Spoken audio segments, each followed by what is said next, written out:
오후 2시 한국명문사립대학교 문과대학 복도에는 급한 발걸음 소리가 메아리쳤습니다. 이하영은 두 손 가득 파일을 안고 박주영 교수 연구실을 향해 걸어가고 있었죠. 27살의 그녀는 이곳에서 조교로 일한 지 6개월째였습니다. 또 늦었네. 하영은 작은 한숨을 내쉬며 연구실 문을 노크했어요. 안에서 들려오는 들어와라는 목소리에는 이미 짜증이 묻어났습니다. 교수님, 학회 발표 자료 준비했습니다. 하영이 공손하게 인사하며 파일을 내밀자 박 교수는 안경을 벗고 그녀를 위아래로 훑어봤어요. 이게 뭐야? 폰트가 마음에 안 드는데? 박 교수의 목소리가 차가워졌습니다. 조교가 이 정도도 못하면 어떻게 하나? 하영의 얼굴이 살짝 굳었지만 여전히 차분한 목소리로 답했죠. 어떤 부분을 수정하면 될까요? 전부 다시 해. 그리고 내일 아침 8시까지 내 책상에 올려놔. 박 교수는 파일을 하영에게 되돌려주며 말했습니다. 조교는 입 다물고 시키는 일만 하면 돼. 이해했어? 하영은 묵묵히 파일을 받아들었어요. 이런 상황이 처음은 아니었거든요.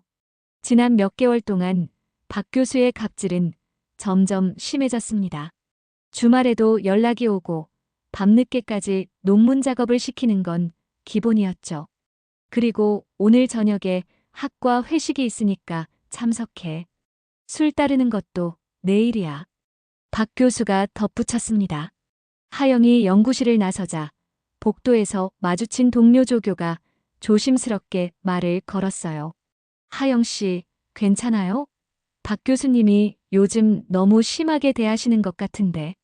괜찮습니다. 익숙해요. 하영은 쓴웃음을 지으며 답했습니다. 사실 괜찮지 않았어요. 매일 반복되는 모욕과 부당한 대우에 마음이 상했지만 참고 있었습니다. 다른 조교들도 박 교수의 눈치를 보느라 하영을 멀리하기 시작했어요. 점심시간에도 혼자 식사하는 일이 많아졌죠. 하영은 자신만의 시간을 갖기 위해 도서관 구석진 자리에 앉아 책을 읽곤 했습니다. 저녁 회식 자리에서 상황은 더욱 악화됐어요. 박 교수는 술에 취한 채로 하영을 부르더니 요즘 애들은 버릇이 없어서 큰일이야라며 공개적으로 모욕했습니다. 다른 교수들도 어색하게 웃을 뿐 아무도 나서지 않았죠. 회식이 끝나고 집에 돌아온 하영은 거울 앞에 서서 자신을 바라봤습니다. 창백한 얼굴과 지친 눈빛이 그녀의 현재 상황을 말해주고 있었죠. 스마트폰 화면에는 박 교수로부터 온 메시지가 또다시 깜빡이고 있었어요. 내일까지 논문 초본 5편 번역해서 보내. 그리고 학회 등록도 대신 해놔. 하영은 깊은 한숨을 내쉬며 책상에 앉았습니다. 벽시계가 밤 11시를 가리키고 있었지만 오늘도 밤샘 작업을 해야 했어요. 이런 일이 반복되면서 하영의 몸과 마음은 점점 지쳐갔습니다. 다음 날 아침 하영이 일찍 출근해서 박 교수 책상에 자료를 올려놓고 있을 때 다른 교수 한 분이 지나가며 말했어요. 하영 씨, 얼굴이 많이 상했네요. 몸 관리 좀 하세요. 네, 감사합니다.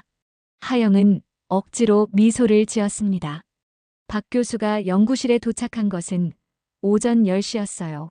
하영이 밤새 준비한 자료를 대충 훑어보더니 또다시 불만을 터뜨렸습니다. 이런 식으로 하면 안 되잖아. 조교 주제에 이 정도도 못해? 박 교수의 목소리가 복도까지 들렸죠. 다시 해. 그리고 이번엔 제대로 해와. 하영은 조용히 자료를 받아들었어요. 이미 몇 번째 수정 요청인지 세기도 어려웠습니다. 박 교수의 갑질은 날이 갈수록 도를 넘어서고 있었죠. 점심시간 하영은 학과 사무실에서 혼자 도시락을 먹고 있었습니다. 동료 조교들은 모두 함께 식당에 갔지만 하영은 초대받지 못했어요. 아니, 정확히는 박 교수 때문에 다들 하영을 멀리하고 있었습니다. 하영아. 갑자기 들려온 친숙한 목소리에 하영이 고개를 들었어요. 학과 행정실에서 일하는 김주임이었습니다. 네, 주임님. 요즘 많이 힘들어 보이는데 괜찮아? 김주임의 걱정스러운 표정을 보며 하영은 마음이 따뜻해졌어요. 괜찮습니다. 그냥 일이 좀 많아서요. 김주임은 하영의 답변이 만족스럽지 않았지만 더 이상 묻지 않았습니다. 대신 조용히 말했죠. 힘들면 언제든 말해. 혼자 끙끙 앓지 말고. 오후에 박 교수는 하영을 다시 불렀습니다. 이번에는 개인적인 심부름이었어요. 내 차, 새 차 맡기고 와. 그리고 집사람 생일 선물도 골라서 사와. 박 교수가 신용카드를 내밀며 말했습니다. 조교가 이런 것도 못하면 뭘 하겠어? 하영은 잠시 망설였어요. 이건 명백히 개인적인 일이었거든요. 하지만 거절하면 또 어떤 문제가 생길지 몰라 결국 카드를 받았습니다. 네, 알겠습니다. 백화점에서 선물을 고르고 있던 하영은 문득 자신의 상황을 객관적으로 바라봤어요. 27살의 젊은 여성이 왜 이런 굴욕을 당해야 하는지, 정말 이게 맞는 건지 의문이 들었습니다. 한 주가 지나고 박 교수의 갑질은 더욱 노골적이 되었습니다. 하영이 아침 일찍 연구실에 도착했을 때 박 교수는 이미 기다리고 있었어요. 이하영, 자네 요즘 태도가 영 마음에 안 들어. 박 교수가 팔짱을 끼고 말했습니다. 말투부터가 건방져. 하영은 어리둥절했어요. 평소와 다름없이 존댓말을 했는데 무엇이 문제인지 알 수 없었거든요. 어떤 부분이 그러셨나요? 와, 또 그런 식으로 말하잖아. 박 교수의 목소리가 높아졌습니다. 요즘 애들은 정말 버릇이 없어. 조교 주제에 교수한테 반말하는 거 아냐? 하영은 당황했어요. 분명히 존댓말을 했는데 반말이라니요. 다른 교수들과 학생들이 지나가며 힐끗힐끗 쳐다보기 시작했습니다. 죄송합니다. 앞으로 더 조심하겠습니다. 조심한다고 될 일이야? 근본부터 잘못된 것 같은데. 박 교수가 비웃듯 말했어요. 집에서 어떻게 키웠길래 이 모양이야? 그 순간 하영의 얼굴이 붉어졌습니다. 아무리 참으려 해도 가족에 대한 모욕까지는 참기 어려웠어요. 하지만 꾹 참고 고개를 숙였습니다. 저녁 시간, 학과 교수들의 회식이 있었습니다. 박 교수는 하영을 데리고 갔어요. 술자리에서 박 교수의 행동은 더욱 도를 넘어섰습니다. 하영아, 내가 친히 술을 따라주마. 박 교수가 소주병을 내밀며 말했어요. 교수님, 저는 술을 잘 못 마셔서. 하영이 조심스럽게 거절하자 박 교수의 표정이 험악해졌습니다. 조교 주제에 뭘 못 마셔? 어른이 마시라고 하는데 말이 많아. 박 교수가 큰 소리로 말하자 주변이 조용해졌어요. 다른 교수들은 어색한 표정으로 서로 눈치만 보고 있었습니다. 아무도 나서지 않았죠. 교수님, 정말 죄송하지만 술은. 하영이 다시 한번 정중하게 거절하자 박 교수가 완전히 화를 냈어요. 야, 지금 나한테 대들어. 요즘 애들은 정말 버릇이 없어. 박 교수의 목소리가 식당 전체에 울려 퍼졌습니다. 내가 뭔데 내 술을 거절해? 조교 따위가. 그 순간 하영은 더 이상 참을 수 없었어요. 얼굴이 창백해지며 천천히 자리에서 일어났습니다. 죄송합니다. 먼저 들어가겠습니다. 하영이 조용히 자리를 뜨자 박 교수가 더욱 흥분했어요. 야, 어디가? 내가 가라고 했어? 하지만 하영은 뒤를 돌아보지 않고 식당을 나갔습니다. 다음 날부터 박 교수의 하영에 대한 음해가 시작됐어요. 다른 교수들에게 하영의 근무 태도가 불량하다고 말하고 다녔죠. 이하영 조교 말인데 요즘 너무 건방져. 교수들한테 예의도 없고. 박 교수가 교수 회의에서 말했습니다. 조교 교체를 고려해봐야 할 것 같아. 하영은 이런 상황을 모르고 있었어요. 평소처럼 성실하게 일하고 있었지만 주변의 시선이 차가워지는 걸 느낄 수 있었습니다. 동료 조교들도 더욱 거리를 두기 시작했고 다른 교수들도 하영을 대하는 태도가 달라졌어요. 하영은 도서관에서 혼자 시간을 보내며 생각했습니다. 정말 자신이 잘못한 게 있는 건지 아니면 이 상황을 어떻게 해결해야 할지 고민이 깊어갔어요. 월요일 아침, 평소보다 일찍 출근한 하영은 이상한 분위기를 감지했습니다. 학과 사무실 앞에 검은 정장을 입은 사람들이 서 있었고 교수들의 표정이 심상치 않았어요. 무슨 일이지?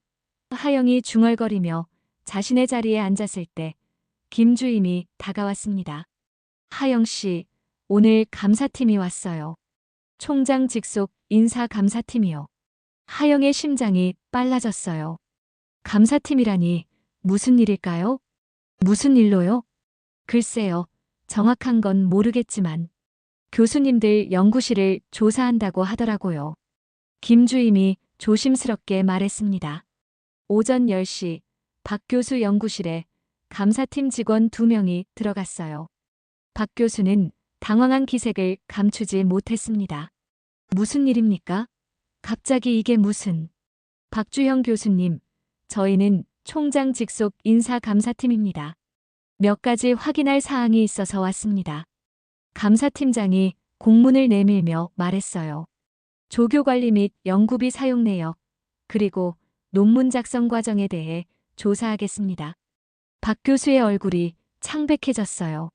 마음속으로는 설마 누군가 고발했나 하는 생각이 들었지만 겉으로는 태연한 척했습니다. 감사는 사흘 동안 계속됐어요. 감사팀은 하영을 포함한 여러 조교들과 면담을 진행했습니다. 처음에는 모두 입을 다물고 있었지만 익명성이 보장된다는 말에 조금씩 진실을 말하기 시작했어요. 박 교수님이 주말에도 개인 심부름을 시키셨어요. 한 조교가 조심스럽게 말했습니다. 논문에 제 이름을 넣어주겠다고 하시면서 대신 써달라고 하셨고요. 회식 자리에서 술을 강요하시고 거절하면 큰 소리를 치셨습니다. 하영도 면담을 받았어요. 처음에는 망설였지만 감사팀장의 진지한 태도에 마음을 열었습니다. 교수님이 어떤 일들을 시키셨는지 말씀해 주세요. 하영은 그동안 참았던 이야기들을 차근차근 들려줬어요. 밤샘 작업, 개인 심부름, 공개적인 모욕, 그리고 최근의 음해까지요. 정말 힘드셨겠네요.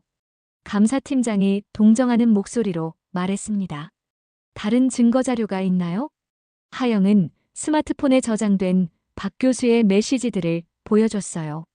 주말 밤늦게 온 업무 지시, 개인적인 심부름 요청들이 고스란히 기록되어 있었습니다. 감사 결과는 충격적이었어요. 박 교수의 조교 갑질은 물론이고 연구비 부정 사용까지 드러났습니다. 개인 차량 관리비를 연구비로 처리하고 가족 식사비를 학회비로 둔갑시킨 것까지 밝혀졌죠.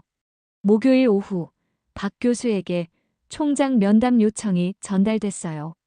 교수님, 내일 오전 10시에 총장님께서 뵙자고 하십니다. 총장 비서가 공손하게 말했습니다. 박 교수는 밤새 잠을 이루지 못했어요. 무슨 일이 벌어지고 있는 건지 정확히 알 수는 없었지만 심상치 않은 분위기였거든요. 다음 날 아침, 박 교수는 평소보다 일찍 출근해서 연구실을 정리했어요. 혹시 모를 상황에 대비해 중요한 서류들을 챙겨두었습니다. 이번만 잘 넘기면 되는데. 박 교수가 중얼거리며 총장실로 향했어요. 총장실 앞에 서자 가슴이 두근거렸습니다.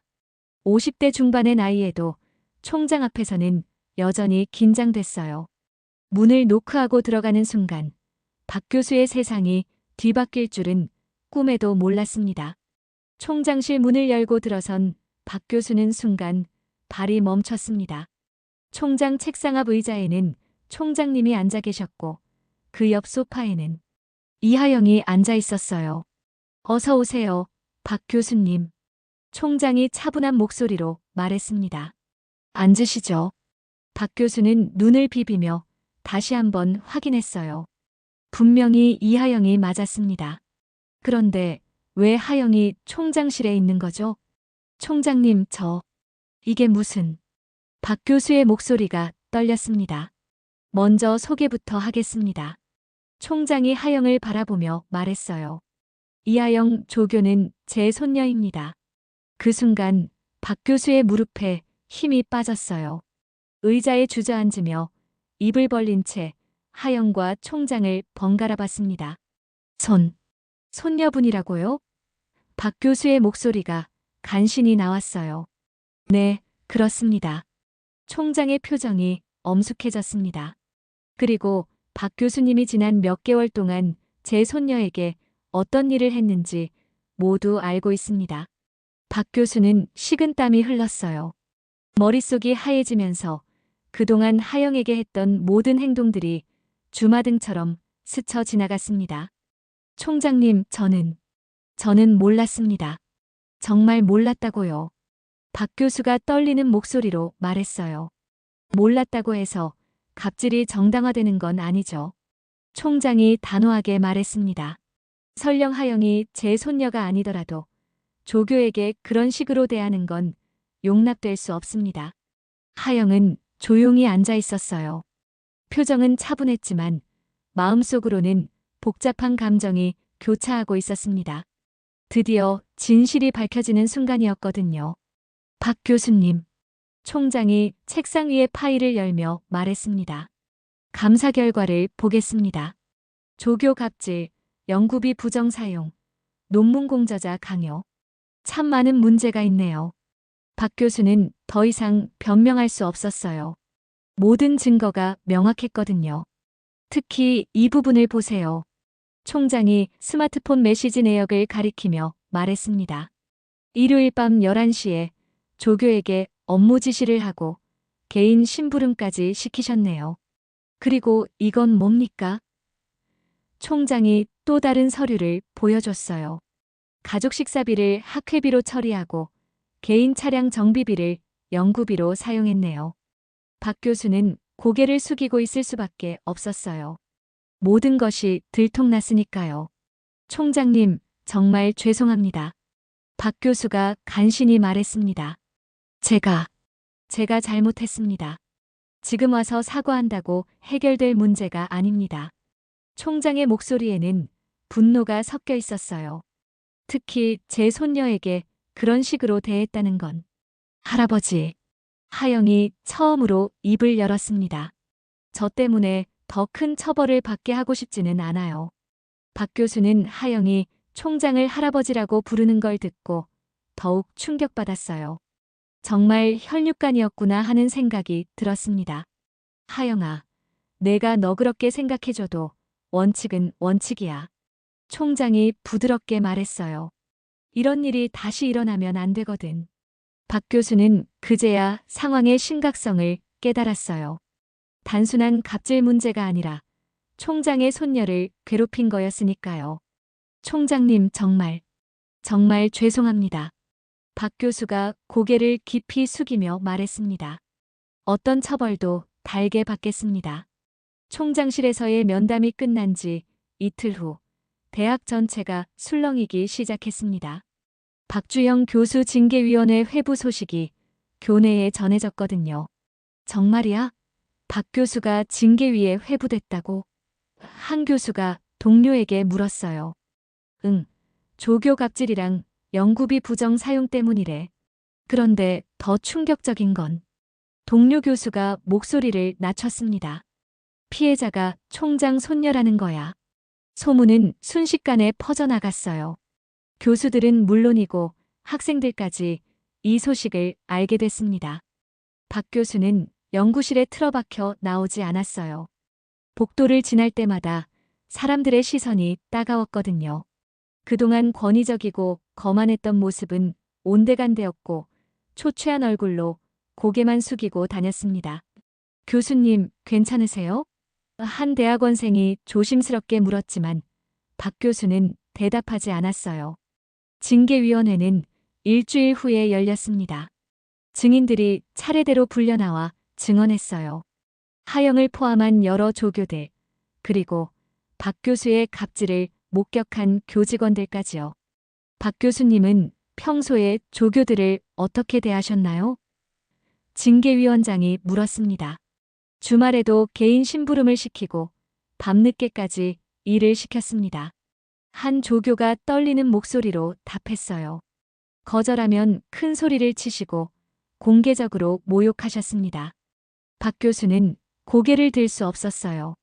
모든 증언이 사실이었거든요. 징계 결과는 예상보다 무거웠습니다. 정직 6개월, 연구비 지원 중단 2년, 그리고 공개 사과문 게시였어요. 사실상 교수 생활의 종말을 의미하는 처벌이었습니다. 이 사건을 계기로 대학 전체의 변화의 바람이 불기 시작했어요. 총장은 긴급 교수회의를 소집했습니다. 이번 사건을 통해 우리 대학의 부끄러운 면을 보게 됐습니다. 총장이 엄숙한 표정으로 말했어요. 앞으로는 조교 권익 보호 제도를 만들어 이런 일이 재발되지 않도록 하겠습니다. 새로운 제도가 도입됐어요. 조교 갑질 신고센터가 만들어지고 익명신고 시스템도 구축됐습니다.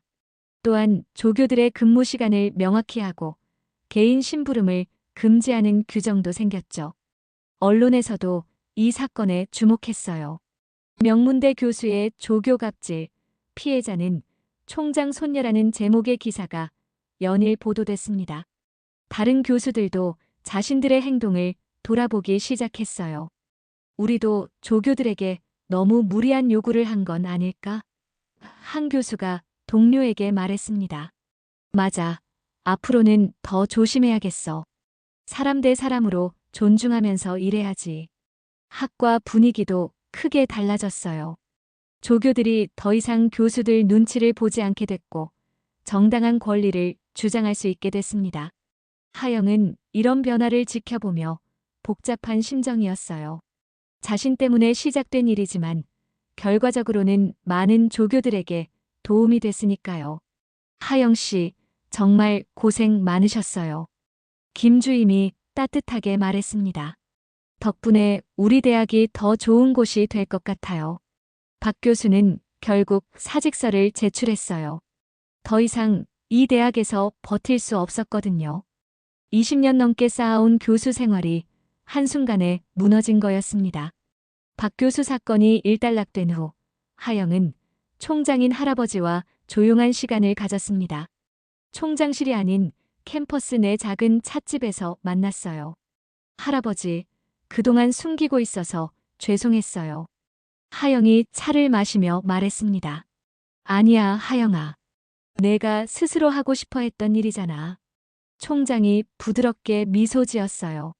오히려 자랑스러워. 힘든 상황에서도 꿋꿋하게 버텨냈으니까.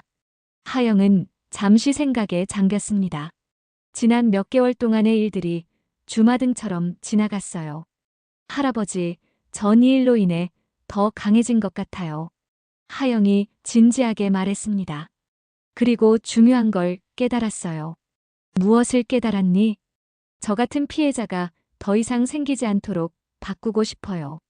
그냥 개인적인 복수가 아니라 시스템 자체를 개선하고 싶습니다. 총장은 하영의 말에 깊이 감동했어요. 힘든 경험을 통해 더 큰 뜻을 품게 된 손녀가 기특했습니다. 그래서 말인데, 하영이 조심스럽게 말을 이었어요. 미국 유학을 생각하고 있어요. 교육행정학을 공부해서 더 나은 대학 문화를 만들고 싶습니다. 총장은 놀라면서도 기뻤어요. 하영이 이번 일을 발판 삼아 더 큰 꿈을 꾸고 있다는 게 대견했거든요. 좋은 생각이야. 할아버지가 도와줄 수 있는 건 뭐든지 하마. 아니에요, 할아버지.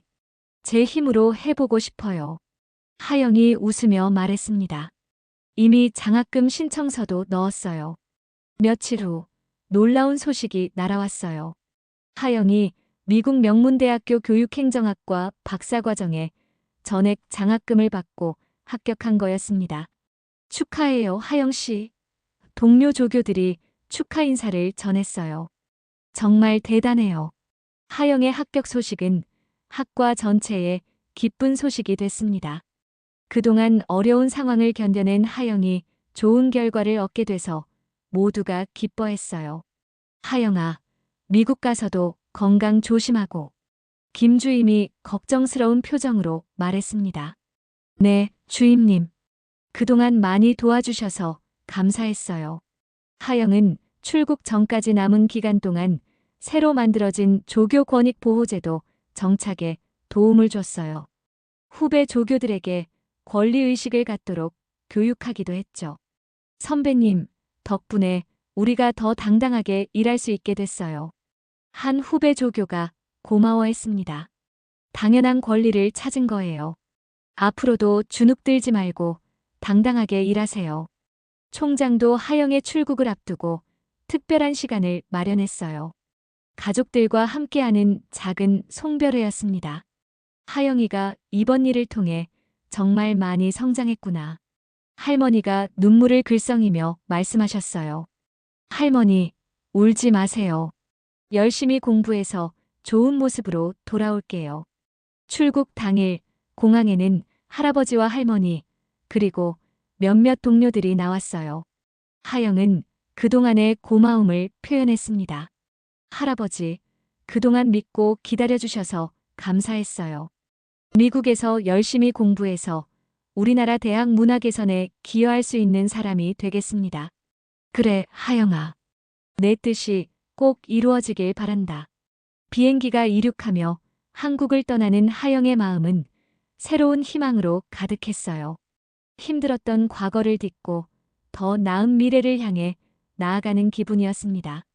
하영이 미국으로 떠난 지 한 달이 지났습니다. 박 교수는 사직서가 받아들여진 후 캠퍼스를 떠나 조용한 생활을 하고 있었어요. 20여 년간 몸담았던 대학을 떠나니 허전함과 후회가 밀려왔습니다. 어느 가을 오후, 박 교수는 오랜만에 대학 도서관을 찾았어요. 개인 연구를 위해 필요한 자료가 있었거든요. 과거 교수 신분으로는 자유롭게 드나들던 곳이었지만 이제는 일반 시민으로서 방문하는 것이었습니다. 도서관 3층 구석진 자리에서 책을 읽고 있을 때 익숙한 뒷모습이 눈에 들어왔어요. 분명히 이하영이었습니다. 미국에 간 줄 알았는데 왜 여기 있는 걸까요?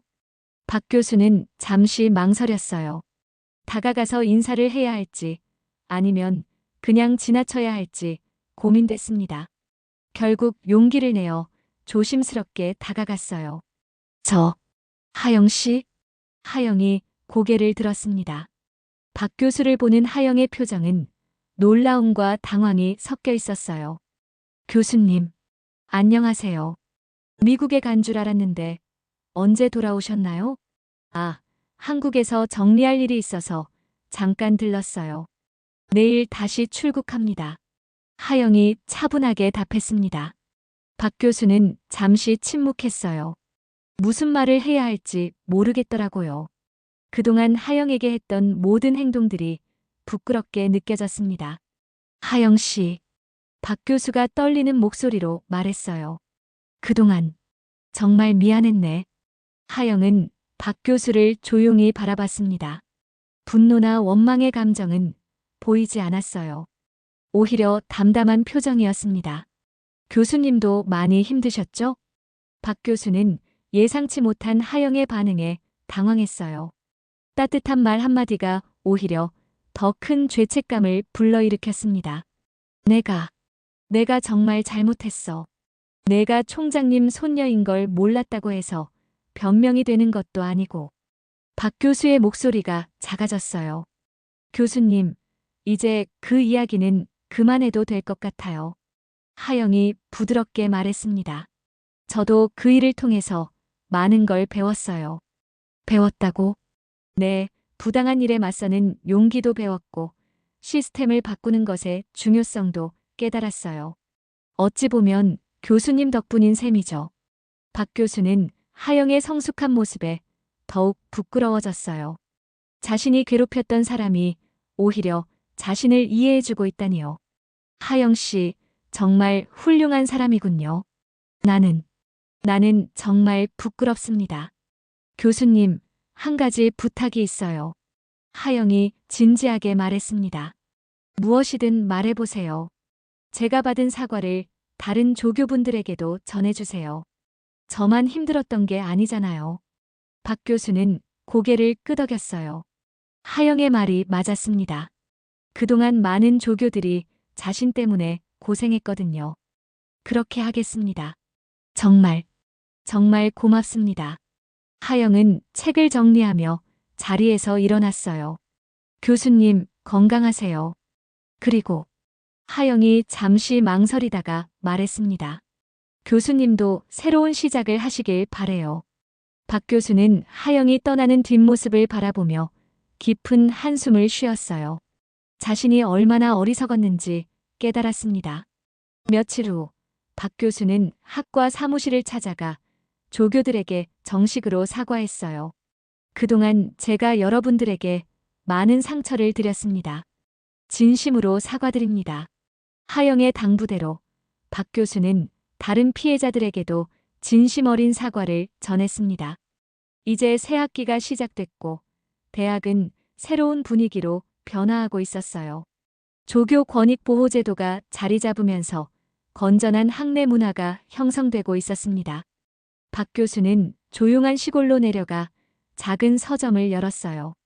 과거의 권위적인 모습은 사라지고 겸손한 마음으로 새로운 인생을 시작했습니다. 가끔 하영의 말을 떠올리며 진정한 반성의 시간을 갖고 있었죠.